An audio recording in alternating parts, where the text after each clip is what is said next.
Fala, guias, professor Felipe na área, e hoje nós vamos tratar aqui do Estatuto da Pessoa com Deficiência, tá? Estatuto esse aí que vem sendo cobrado aí já há muito tempo, seja nas carreiras policiais, seja na área de tribunal. Então, assim, é importante que você tenha conhecimento. O Estatuto aí é dividido pelo menos em duas partes. A parte geral, onde nós vamos tratar mais aí da questão dos direitos, tá, da pessoa com deficiência, e a segunda parte vai tratar mais de acesso à justiça e vai ter a parte específica aí dos crimes, tá bom? Então, sem mais delongas, vamos iniciar aqui a nossa análise, tá?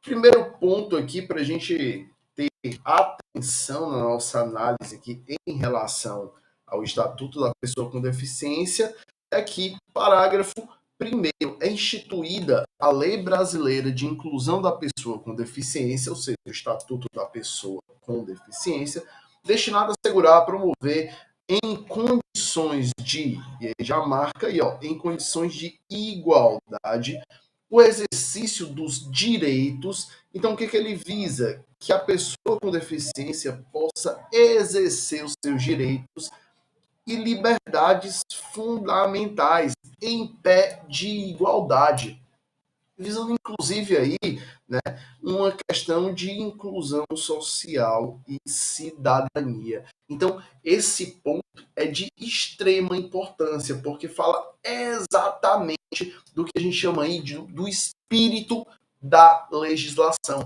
Então, nesse ponto é importante, eu sempre falo isso para quem está estudando essa parte de legislação extravagante, que você entender o espírito da legislação, você entender o bem jurídico protegido por aquela legislação ou o objetivo, às vezes ajuda a resolver algumas questões, até por uma análise aí de será que faria sentido que uma legislação que protege determinado bem jurídico não amparasse esse bem ou desamparasse dessa maneira ou gerasse essa desigualdade. Então, às vezes, uma interpretação aí do cerne da legislação, do espírito da lei, pode inclusive te ajudar em algumas questões de nível mais fácil e médio, tá bom? Então, analisado aí esse nosso primeiro ponto, vamos aí, ó, para o primeiro, né? Ele fala da base da lei, que foi a Convenção de Direitos da Pessoa com Deficiência, tá? Vamos pontuar aqui somente os principais artigos, por ser uma lei relativamente extensa. Então, vamos aqui para o que diz o artigo 2º, ele já caracteriza aqui o que são pessoas com deficiência.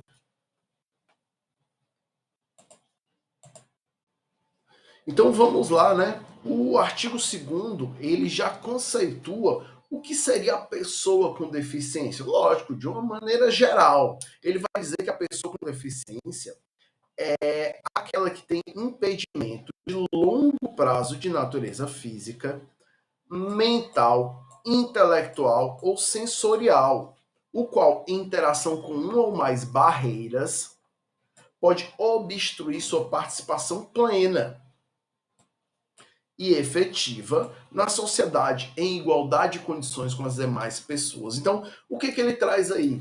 Ele não traz um conceito específico.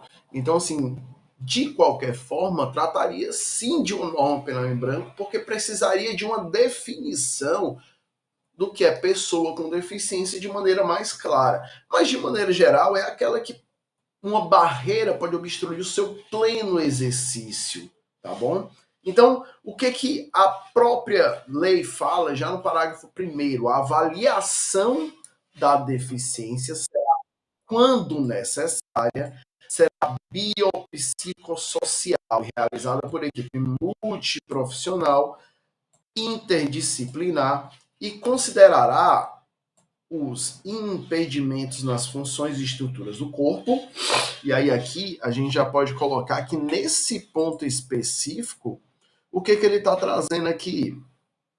Ele está trazendo, de maneira geral, as...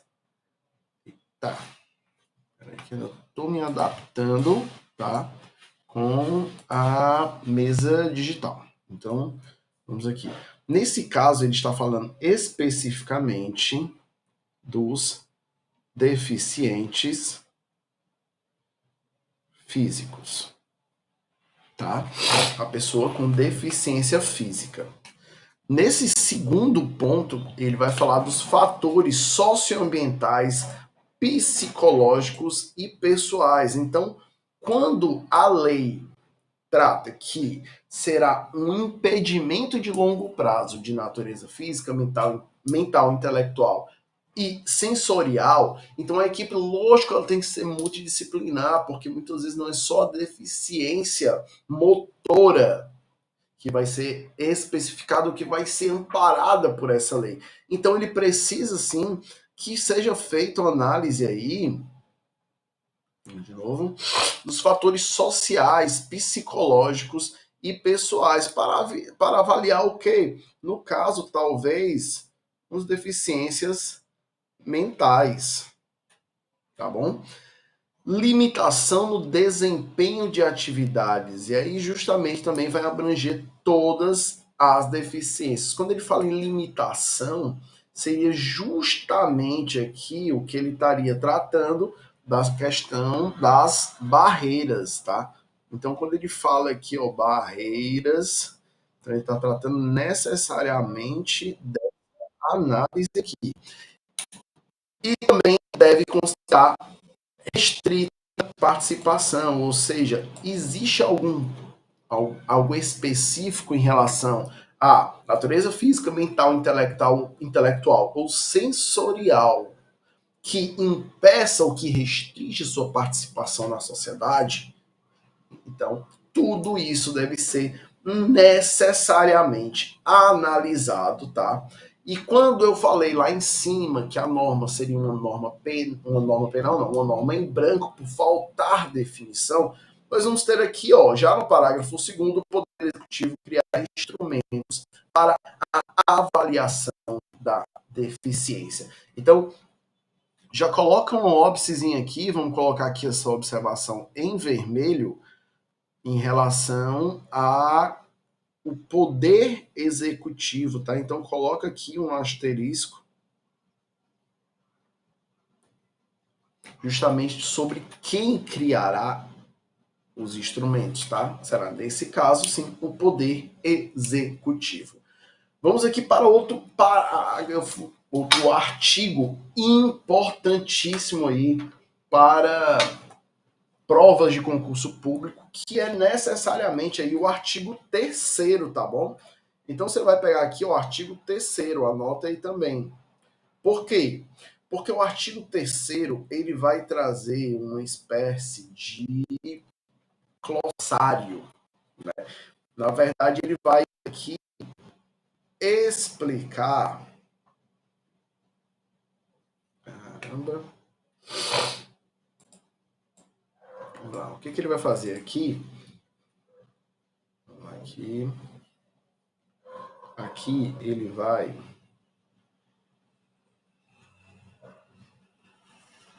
explicar alguns termos que vão ser utilizados aí durante toda a legislação. E é importante que você entenda, porque muitas vezes a banca vai querer colocar um conceitozinho.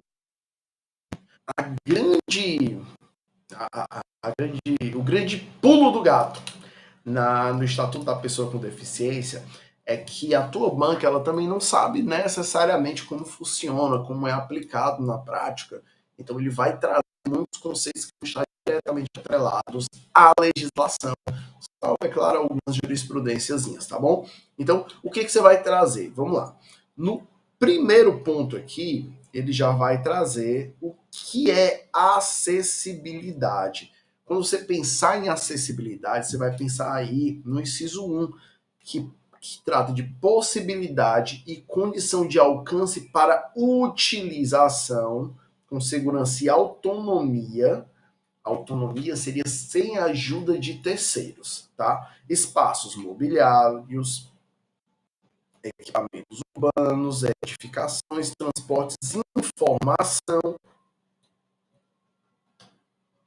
e comunicação, inclusive sistemas de tecnologia, outros serviços, instalações abertas ao público, de uso público ou privado e de uso coletivo, tanto na zona urbana como na zona rural. Tá?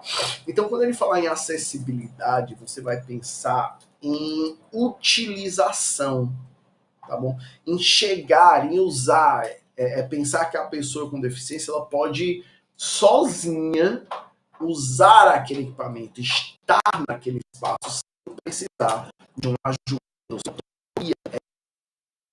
Inclusive no tocante à tecnologia. Vamos colocar também mais uma observação aqui em relação à zona urbana e zona rural, porque normalmente a gente tem a ideia de que a zona rural é um negócio cavernoso, é complicado, então não é obrigatório, não é necessário, mas nesse caso observe-se sim, zona urbana e zona rural, tá bom? Segundo ponto aqui, e a gente já vai trazer a ideia de desenho universal. O que é o desenho universal? O desenho você tem que pensar como algo que está na concepção, ou seja, olha aqui, ó, ele vai estar aqui ainda na fase, como se fosse na fase de projeto. Então ele vai estar aqui ó, na concepção. Desenho universal é a concepção, é a ideia de produtos, ambientes, programas e serviços a serem utilizados ó, por todas as pessoas, sem necessidade de adaptação ou de um projeto específico, incluindo recursos de tecnologia assistiva.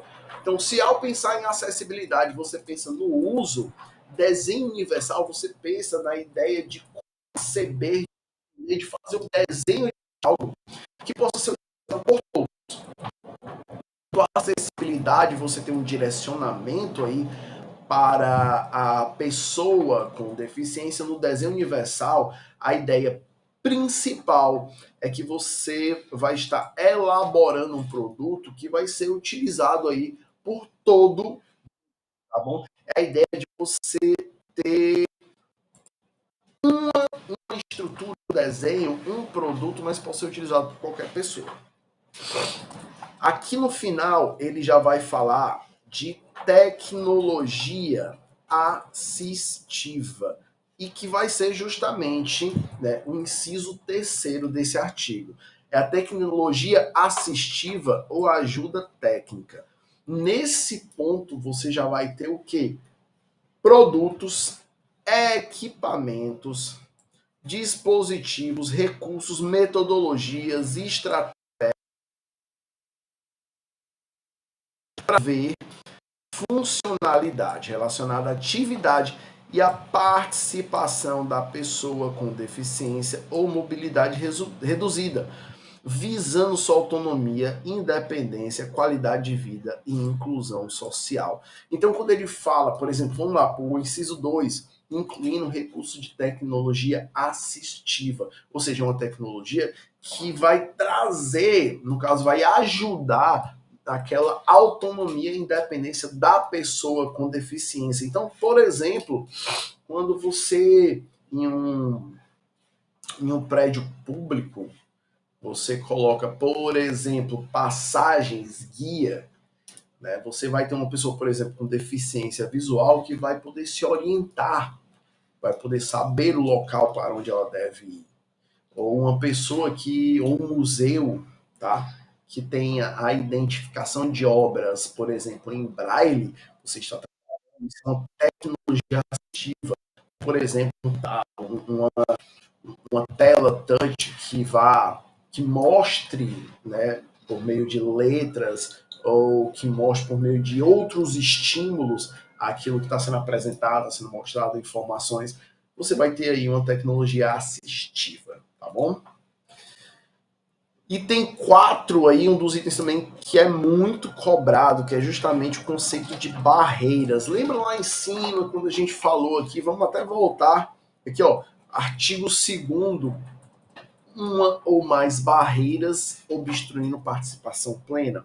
O que a lei em si vai considerar aí barreiras? Ele vai considerar como barreira obstáculos, entraves, tá? E quando a gente fala obstáculo, a gente pensa em algo mais concreto, mas olha como a lei diz: atitude ou comportamento que limite ou impeça a participação social da pessoa, bem como gozo, fruição e exercício de seus direitos à acessibilidade, liberdade de seus movimentos e de expressão, à comunicação, ao acesso à informação, à compreensão, à circulação com segurança, dentre outros. Então, as barreiras, por definição legal, elas não vão ser só barreiras materiais, não vão ser só barreiras como, por exemplo, um degrau, ou a falta de rampas de acessibilidade, ou a falta de guias, né?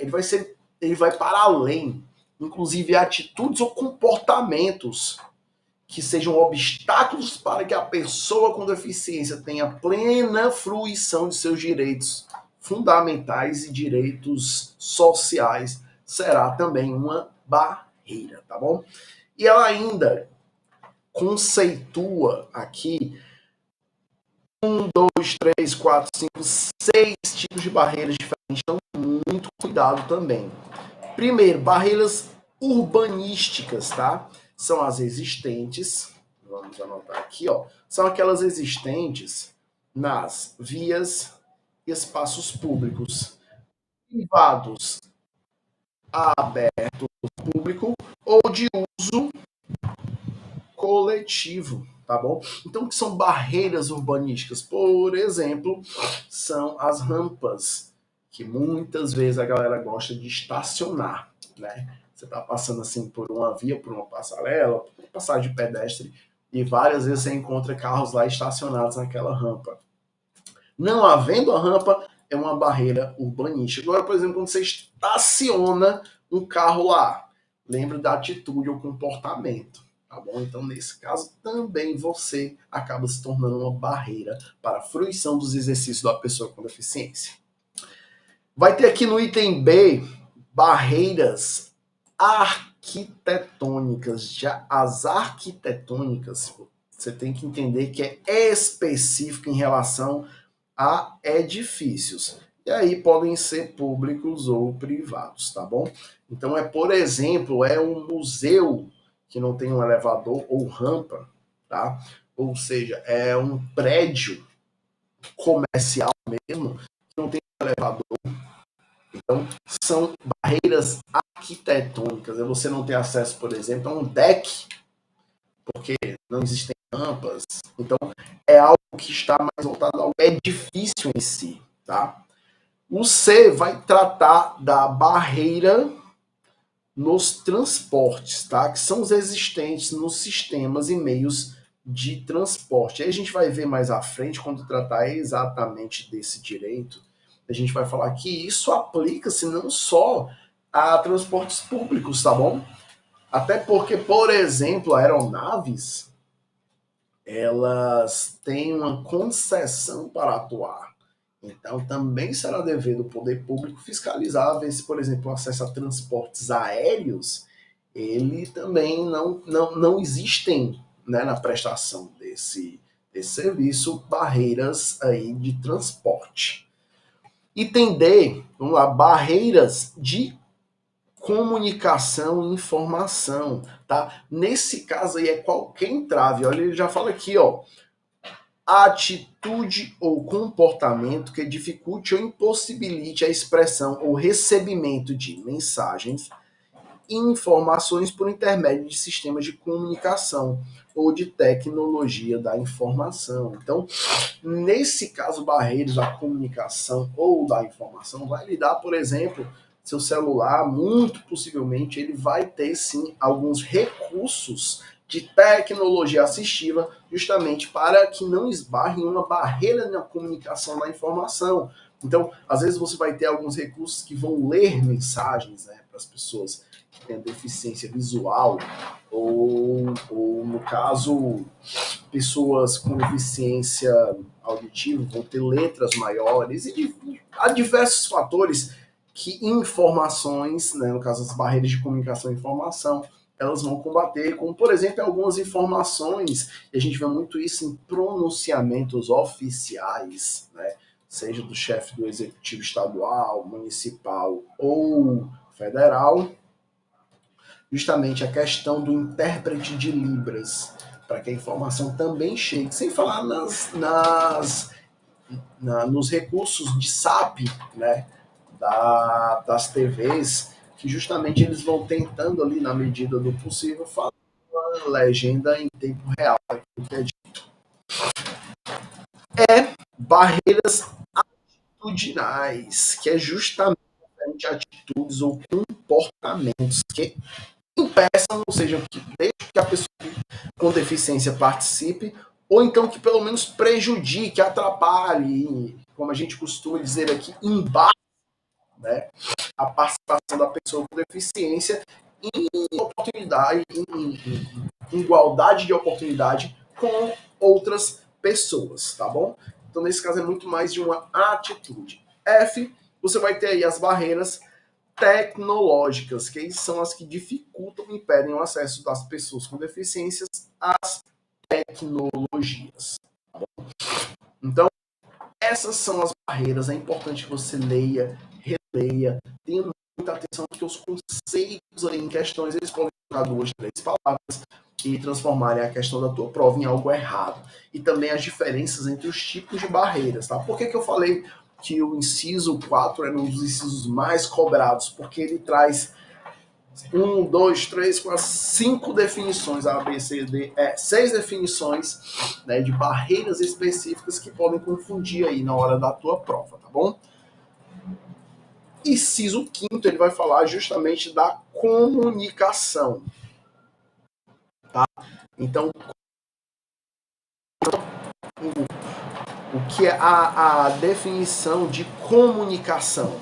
Forma de interação dos cidadãos que abrange, entre outras opções, as línguas. Olha aqui, já anota aí, ó. Línguas, inclusive libras, né? Textos em braille, né?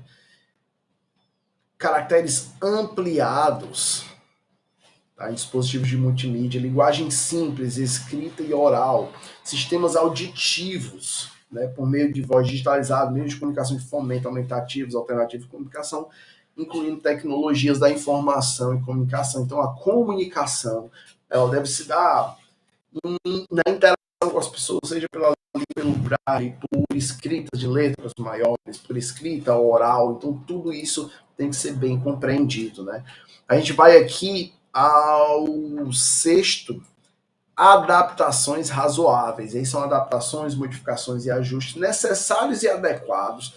E olha só, que não acarretem ônus desproporcional e indevido, quando requeridos em cada caso, a fim de assegurar a pessoa com deficiência possa gozar e exercer em igualdade de condições e oportunidades com as demais pessoas todos os direitos e liberdades. Então, adaptações razoáveis. Vamos imaginar certos prédios públicos. Você tem prédios públicos que são tombados, então toda uma arquitetura específica. Então, a adaptação razoável que você possa fazer para dar acesso, dar condições, mas desde que não haja um ônus exagerado, ou seja, não, para que a pessoa com deficiência tenha acesso àquele prédio, eu vou ter que derrubar e construí-lo de novo. Existe até uma dificuldade em relação a se tratar, por exemplo, de prédios históricos, até mesmo de uma infraestrutura que não acomode algumas adaptações. Então, há essa ideia de adaptação, de que você possa, sim, dar gozo e participação nas atividades para a pessoa com deficiência, desde que não seja um ônus desproporcional, tá? 7. Elemento de urbanização, o que a lei caracteriza como elemento de urbanização. Qualquer componente de obra de urbanização, tais como, vamos lá, olha aqui, ó, pavimentação, saneamento, encanamento de esgoto, energia elétrica, iluminação, serviço de comunicação, distribuição de água, paisagismo, tudo referente a planejamento urbanístico. Então, na tua questão, se caiu elemento de urbanização, você vai pensar em planejamento urbanístico. Você vai pensar o quê?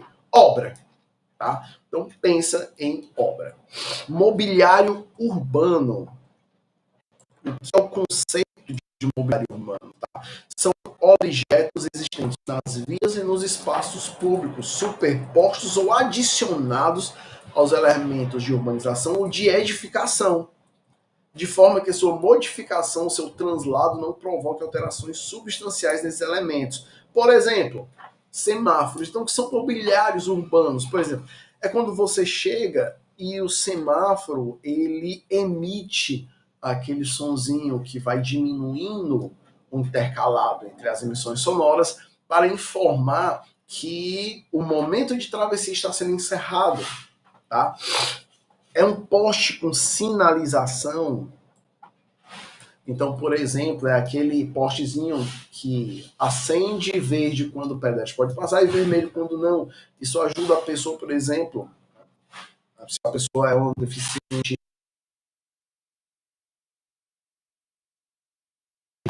visual, e aí nesse caso vai ser pelo som, tá? Então, são essas observações. Por exemplo, aqui em Fortaleza nós temos os terminais. E os terminais, eles têm umas guias no chão, justamente para informar por onde por onde se deve transitar. Né? Os terminais são lugares onde os ônibus param, em vários ônibus que circulam pela cidade, eles param ali para pegar seus passageiros. Os passageiros vão para lá e podem se dividir em diversos ônibus. Todos eles ficam em plataformas. Então, por exemplo, uma pessoa com deficiência visual, havia a possibilidade dela cair daquela plataforma. Então, a guia ajuda isso. Então, é o mobiliário urbano, tá bom? Assim como, por exemplo, acesso coletivo a telecomunicações, fontes de água, lixeiras, tá? E por aí vai. Então, tudo isso é mobiliário urbano, tá bom? Pessoa com mobilidade reduzida. Toda vez que a lei trouxer o conceito de pessoa com mobilidade reduzida, a principal ideia que você deve trazer é justamente o ponto de dificuldade em movimentação permanente ou temporária, gerando uma redução efetiva da mobilidade. Flexibilidade, coordenação motora, percepção, incluindo aqui, ó, vamos colocar aqui em vermelho, tá? Incluindo o idoso, a gestante, a lactante, pessoa com criança de colo e o obeso. Então, por exemplo, toda vez que a lei trouxer um conceito de proteção, de preferência, de assento, de estacionamento a pessoa com mobilidade reduzida, o que você tem que entender é que ela está tratando não só da pessoa com deficiência, mas as pessoas com deficiência, idosos, gestante, lactante, ou seja, a pessoa que está dando de mamar ainda, a mulher que está dando de mamar, pessoa com criança de colo e a pessoa obesa, tá bom? Então, importante, pode ser que a tua questão traga assim, o idoso, mesmo, sei lá, vamos trazer o obeso. O obeso não tem direito, nos termos do estatuto da pessoa com deficiência, a um assento preferencial, por exemplo. Então, vamos analisar lá. Será que tem, será que não tem? Mas pelo fato de ser obeso, e se a lei traz uma preferência para pessoa com mobilidade reduzida, então ele vai ter, certo? Vamos lá. 10, residência inclusiva, né? E aí a unidade é pelo Sistema Único Assistencial, que justamente vai ser é como se fosse um projeto de habitação, tá? Nesse caso, quando há projetos de habitação, deve ser garantida residência inclusiva, né? Nesse caso, adequado a receber a pessoa, tá? Com deficiência, tá bom? Moradia para a vida independente da pessoa com deficiência. O que é uma moradia para... Opa, vamos mudar aqui a cor, né? E vamos mudar aqui também. Inclusive, vamos lá. Moradia da vida independente para pessoa com deficiência. Moradia com estrutura adequada capaz de proporcionar serviço de apoio coletivo individualizado que respeitem e ampliem o grau de autonomia de jovens adultos com deficiência. Então, não tem muito que explicar nesse conceito, é isso. Atendente pessoal, esse é um conceito que costuma vir muito em prova, então muita atenção. Por quê? Porque você vai ter atendente pessoal e vai ter aqui acompanhante, tá? Nesse ponto aqui, e aí nós vamos tratar, ó, marca esses dois pontos aqui. Por quê? Porque normalmente a tua prova ela vai tentar trazer alguma confusão, então já entende que são diferentes, tá bom? Em que? Vamos lá, atendente pessoal. Atendente pessoal, pessoa que pode ser membro ou não da família, que com ou sem remuneração assiste ou presta cuidados básicos e essenciais à pessoa com deficiência no exercício de suas atividades diárias. E aí, uma atençãozinha aqui, vamos botar de vermelho, tá? Uma atenção aqui ao excluídas técnicas ou procedimentos identificados com profissões legalmente estabelecidas. A exemplo das, aqui, a exemplo das um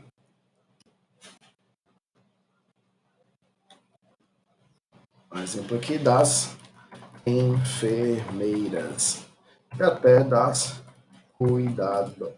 As enfermeiras, na verdade, né? Exemplo das enfermeiras. Então, agora, acompanhante é aquela pessoa que, lá, olha que legal, que acompanha a pessoa com deficiência, podendo ou não desempenhar as funções de atendente pessoal. Então, o acompanhante ou a acompanhante, ela pode ou não ser atendente pessoal, tá bom? Então, esse é o principal, porque o acompanhante, ele só é, por exemplo, uma pessoa que...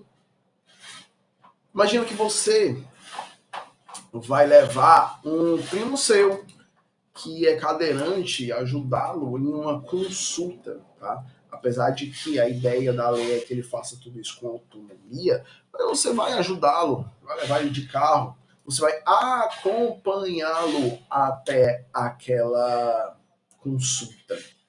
O atendente pessoal é como se fosse uma pessoa que assiste aquela pessoa com deficiência. Então, ela é uma pessoa que está lá diariamente, inclusive podendo ou não acompanhá-lo em algumas consultas ou em alguns eventos em particular. Mas ele ou ela estão lá no dia a dia e eles assistem a pessoa com deficiência em suas atividades diárias. É como, por exemplo, alimentar-se, tomar banho, necessidades fisiológicas, ela vai estar presente nesses momentos, tá bom? Então, essa é a principal diferença. Vamos agora voltar aqui, né, ao 13, profissional de apoio escolar, né? E aqui houve uma confusão gigantesca na época que isso começou a ser cobrado das escolas particulares, né? O profissional de apoio escolar é a pessoa que exerce atividades alimentação, higiene e locomoção do estudante com deficiência e atua em todas as atividades escolares nas quais se fizer necessária e em todos os níveis e modalidades de ensino em instituições, olha aqui, ó, públicas e privadas, excluídas as técnicas ou os procedimentos identificados com profissões legalmente estabelecidas. Então, não tem jeito. Escolas particulares, escolas públicas vão ter que ter, sim, profissionais de apoio escolar. Houve, durante um tempo, uma grande confusão em relação a esses profissionais, porque a ideia era de que esse profissional ele fosse cobrado exclusivamente por exemplo, das escolas particulares, né?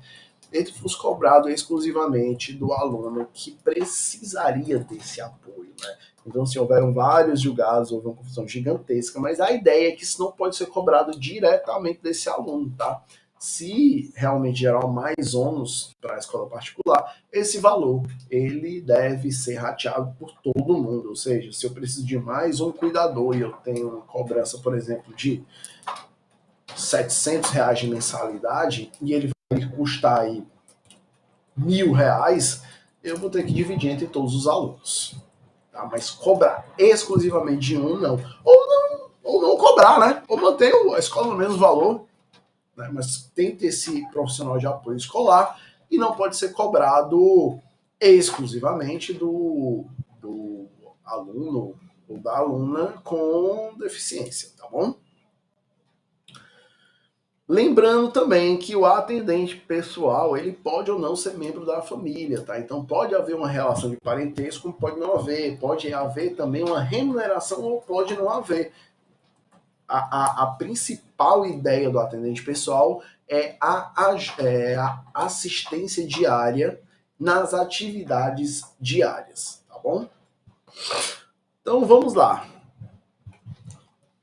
A partir do capítulo 2 aqui, a gente já vai tratar especificamente do que seria do direito à igualdade e da não discriminação. Nós já estamos aqui com 30 minutos, então eu vou fechar esse blocozinho e já vamos começar um novo, tá? Para vocês vai ser só um stop aí, mas o tio vai parar aqui só para tomar água e a gente já volta. Beleza? Vamos voar. Então é isso aí, galera. Como eu falei, é uma lei longa, a gente vai dividir aqui em algumas partes. Vamos agora para a parte que fala da igualdade e da não discriminação, tá bom?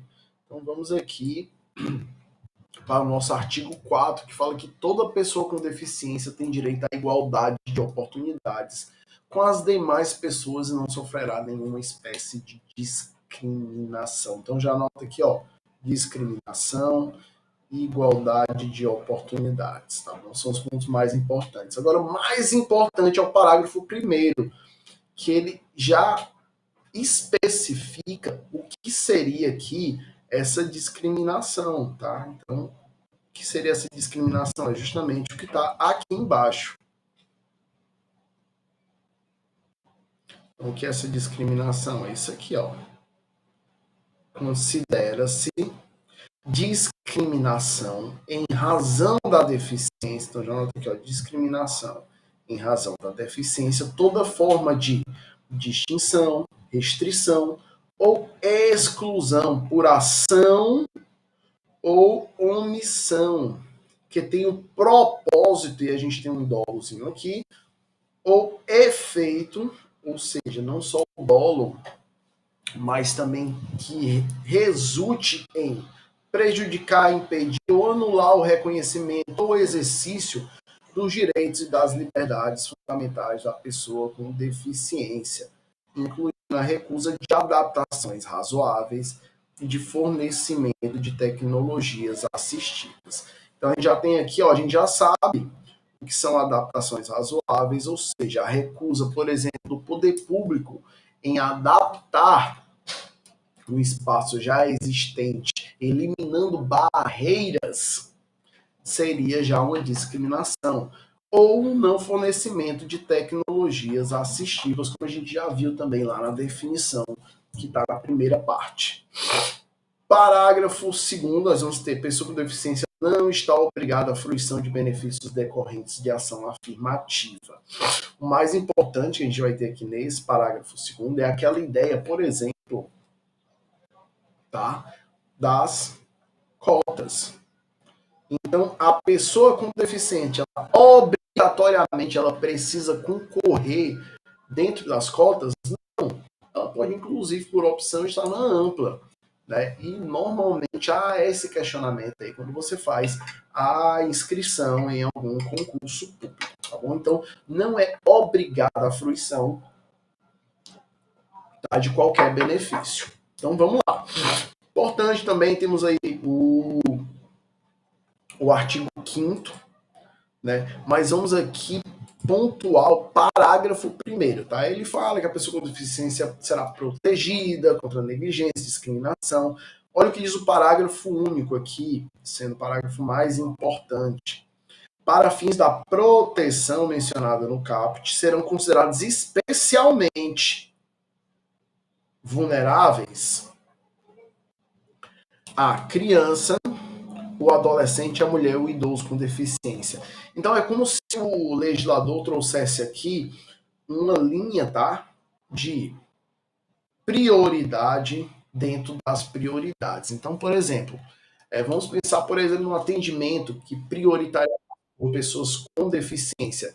Nesse caso, a prioridade vai ser de pessoa com deficiência, né? E, por exemplo, que seja criança, adolescente, ou que seja idoso ou mulher. Então, é como se fosse uma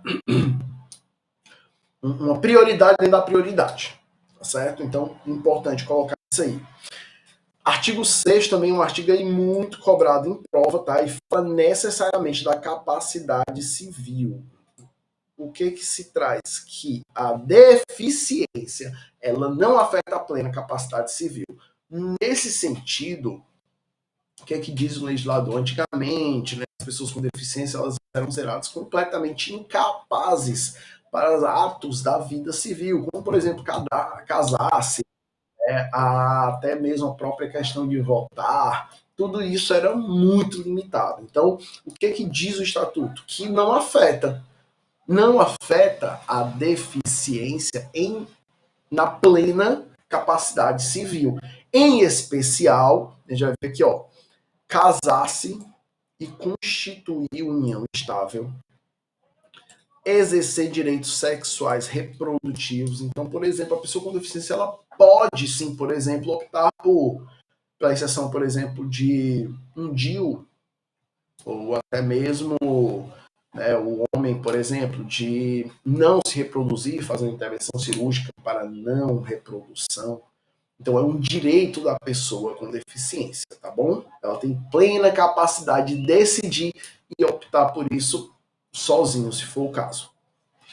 Terceiro, exercer o direito de decidir sobre o número de filhos e ter acesso a informações sobre reprodução e planejamento familiar. Conservar sua fertilidade, né? E aí foi justamente falou de opções, né, de intervenções sobre fertilidade, não, aliás, sendo vedada. E aí coloca aqui, ó, já anota isso aqui, anota essa observação.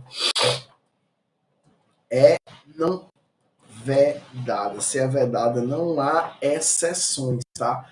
Em relação à esterilização compulsória. O que é a esterilização compulsória? É aquela esterilização. Aqui é a esterilização como se fosse obrigatória, mas não no sentido de obrigatório por uma questão legal, mas seria mais obrigatório no sentido de que é imposta, tá bom? Então vamos colocar aqui uma esterilização que é imposta, tá bom? Vamos aqui exercer direito à família e à convivência familiar e comunitária, ou seja, participar da vida social, exercer direito à guarda, tutela, curatela e adoção, seja como adotante, seja como adotado, em igualdade de oportunidades. Então, o que a gente via muitas vezes é que a pessoa com deficiência perdia, inclusive, a guarda de seus filhos, até às vezes numa situação de separação, né, de divórcio. Então, na verdade, ela tem plena capacidade, em especial, para manter a guarda de seus filhos, ser adotada e para adotar também, tá? Em relação aos pontos mais importantes são esses, o dever de casa sempre fazer a leitura, né? A importância é o artigo 7, o artigo 8 fala justamente dos deveres do Estado, né? Dizer dever do Estado, da sociedade e da família, assegurar prioridade na efetivação de direitos à vida, saúde, sexualidade, paternidade, maternidade, alimentação, habilitação e aí todos os outros. Na verdade, são assegurados todos os direitos. Tá? Então, vou só marcar aqui porque é importante que você faça em casa aí a leitura também desse artigo, mas que não há necessidade de tecer grandes informações sobre ele. Vamos aqui para o nosso artigo 9º, que trata já do começo da ideia do atendimento prioritário aí às pessoas com deficiência, tá? De maneira geral, o que vai dizer é que no atendimento a pessoa com deficiência vai ter prioridade, né, em relação ao atendimento ao público, questão médica hospitalar, questão de disponibilização de recursos humanos para tratar. Então, por exemplo, seja uma maneira da pessoa verbalizar, seja uso de Libras, seja conteúdos em braille, seja pessoas que compreendam, que tenham esse acesso. Então, no geral, é importante essa parte. O artigo 9º, o ideal é que você faça uma leitura de todo o artigo 9º, todos os seus incisos, mas com atenção especial aqui, ó, ao parágrafo 1º, tá? Os direitos previstos nesse artigo são extensivos ao acompanhante da pessoa com deficiência ou a seu atendente pessoal. Então, o que ele quer dizer? Em relação ao atendimento, ou seja, a pessoa que está acompanhando ou que faz atendimento pessoal, e a gente já viu lá em cima que há uma diferença entre eles, ela também vai ter direito a proteção e socorro em qualquer circunstância, vai ter direito também ao atendimento em instituições e serviços de atendimento ao público, né? Atendimento prioritário, vai ter direito à disponibilização de recursos que garantam atendimento em igualdade, vai ter acesso à informação e disponibilização de recursos de comunicações acessíveis. Porém, por que eu marquei aqui? Que não só é importante você saber os direitos de atendimento prioritário, mas saber também dessa exceção aqui, ó, nos incisos 6 e 7, que fala do recebimento de restituição de imposto de renda e da tramitação processual e judicial ou administrativo. Tá bom? Então, em relação ao atendimento prioritário, a pessoa com deficiência ela tem direito a uma tramitação especial, ela tem direito a que seus processos judiciais e administrativos tramitem à frente de outros prioritários, sejam prioritários. Nesse sentido, o atendente pessoal e o acompanhante não têm esse mesmo direito, tá bom? Mesma coisa, restituição de imposto de renda, tá? Então, muita atenção específica a esse parágrafo, porque o que você vai ver é que ou a banca vai dizer que não tem nenhum direito de atendimento prioritário, ou vai também ter direito a esse tipo de prioridade, tá bom? Vamos em relação aqui ao direito à vida, né? E aí justamente compete ao poder público garantir a dignidade da pessoa com deficiência ao longo de toda a vida, né? Nada surpreendente, nada que você não conceba isso parando e pensando, como eu sempre digo, no objeto, no espírito da lei. Mas vamos aqui ao artigo 11, tá? A pessoa com deficiência não poderá ser obrigada a se submeter a intervenção clínica ou cirúrgica, a tratamento ou institucionalização forçada, tá? Então, muita atenção. Por quê? Quando ele fala intervenção clínica ou cirúrgica, e aqui ele está falando, por exemplo, né? E a gente pode falar da questão, e me perdoem se eu estiver, se o termo não for mais esse, mas existe um processo de organização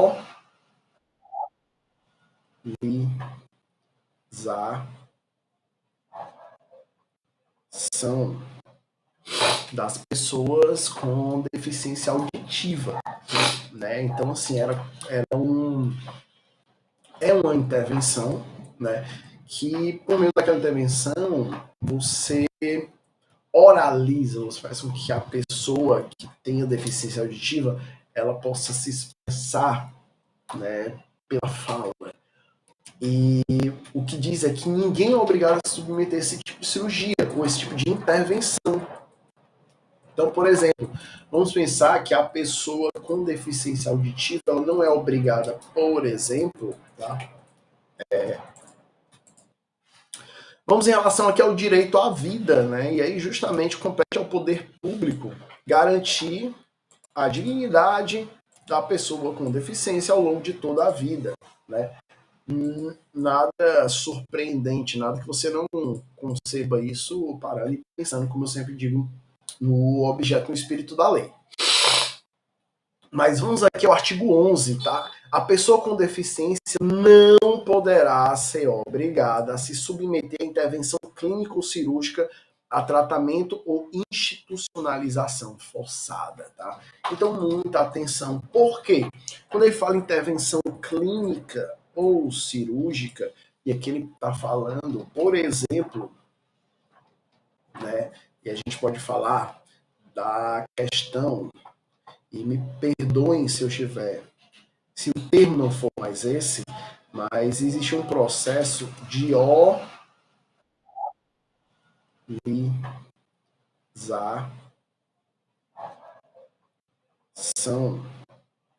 das pessoas com deficiência auditiva, né? Então, assim, é uma intervenção, né? Que, por meio daquela intervenção, você oraliza, você faz com que a pessoa que tenha deficiência auditiva, ela possa se expressar, né, pela fala. E o que diz é que ninguém é obrigado a submeter esse tipo de cirurgia ou esse tipo de intervenção. Então, por exemplo, vamos pensar que a pessoa com deficiência auditiva ela não é obrigada, por exemplo, tá?